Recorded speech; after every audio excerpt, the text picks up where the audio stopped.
አንዱ ሁሉን አውቃለሁ የሚል ጠንቋይ እኔና እርሱ እንፎካከር እኔ ሁሉን አውቃለሁ ህዝብ ባለበት ፊት አላቸው።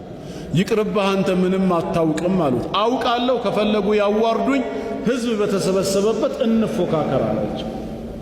ቸክ ሲልባቸው እንግዲያውስ ከኔ ጋር ለመወያየት ከፈለክ አንድ ሸርጥ አለኝ ያን ከተስማማህ ነው አሉት። እሱም ደስ አለውና ፈማ ሁወ ምንድነው ሸርጦት ይንገሩኝ አላቸው። ሸይኹም ምን አሉ? ሱብሃንአላህ አሉ።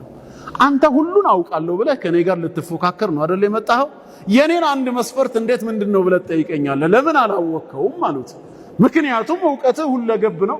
ከኔ ጋር ግን ለመወያየት እኔ አንድ መስፈርት ሲባል እሱ በዚህ ጎን ይመጡብኛል ብሎ አላሰበም። በቃ ቶሎ መስፈርቱን ነግረውት ወይ ሰዓት ወይ ቦታ መርጠውለት ቀነ ቀጠሮ ሊሰጥ ነው። ፈማ ሁወ ምንድነው መስፈርቶት?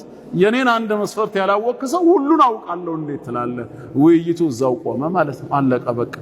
ምን ያረጋል እንጂ እንደ ድሮ አንተ ሁሉን ታውቃለህ እስቲ ከነጎዳ ምን ይሆናል? እዛ ደረጃ ምን ወሰደን? ጠንቋይ አያውቅም በፍጹም ማለት ነው የፈለገ ቢሆን